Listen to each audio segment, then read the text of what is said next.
এটি হলো বাংলাদেশের প্রথম যে সুড়ঙ্গ পথ নদীর তলদেশ থেকে, কর্ণফুলী নদীর তলদেশ থেকে এই পার থেকে মানে পতেঙ্গা থেকে আনোয়ারা যাওয়ার যে সুড়ঙ্গ পথটি করেছে, ওই পথটি প্রথমে যখন উদ্বোধন করা হয়েছিল তখন নাম দেওয়া হয়েছিল কর্ণফুলী টানেল।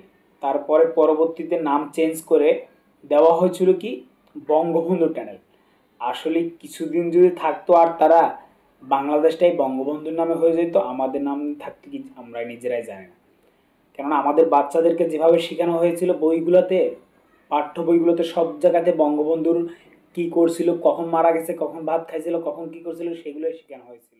তাই আমাদের শিক্ষা ব্যবস্থা যদি আবারও আগের জায়গায় ফিরে আসতে যায়, না হয়তো একবারে নর্মালি 10 থেকে 15 বছর সময়ের প্রয়োজন। কেননা বইগুলো তো আর ছিঁড়ে ফেলে দেওয়া যাবে না, ওই বইগুলো হয়তো চেঞ্জ করতে সময়ের প্রয়োজন আছে।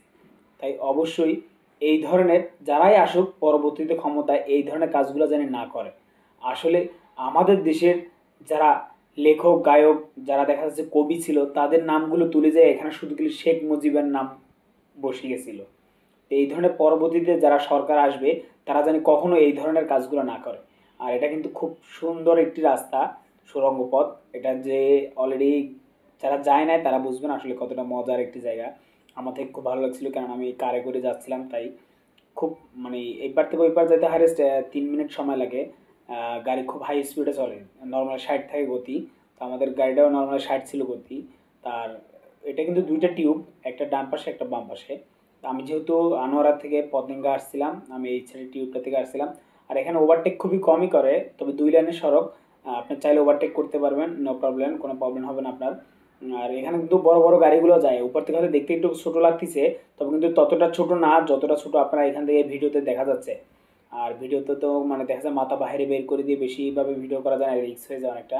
তাই আমাদের গাড়িটা অলরেডি একটা গাড়িকে ওভারটেক করে যাচ্ছে, ও আবার আমাদেরটাকে আবার ওভারটেক করবে। তবে খুব আমাদের ভালো লাগছে। আপনাদের থেকে যদি ভালো লাগে ভিডিওটা কন্টিনিউ দেখবেন, আর যদি ভালো লাগে অবশ্যই এই ভিডিওটা শেয়ার করে অন্য একজনকে দেখার সুযোগ করে দিবেন। আর যদি ভালো লাগে আমার ইউটিউব চ্যানেল থেকে দেখলে অবশ্যই ইউটিউব চ্যানেলটা সাবস্ক্রাইব করবেন। আর যদি ফেসবুক পেজ থেকে থাকেন বিকে হাসান, এই পেজটা অবশ্যই ফলো করে দেবেন। আসলে এই ধরনের স্থাপনাগুলো আসলে বাংলাদেশে প্রয়োজন, আসলে মানুষজন দেখুক, ভালো লাগে আসলে এই ধরনের জিনিসগুলো। তাই অবশ্যই আপনাদের কেমন লাগছে ভিডিওটা অবশ্যই কমেন্টে জানিয়ে যাবেন। যদি ভিডিওটা কন্টিনিউ করেন অবশ্যই কমেন্ট করে যাবেন একটি হলো প্লিজ। কারণ আপনার একটি কমেন্টে দেখা যাচ্ছে আমাকে পরিচিত করে দিতে পারে অন্য একজনের কাছে, বা আপনার পেজটাও আমার কাছে পরিচিত হতে পারে।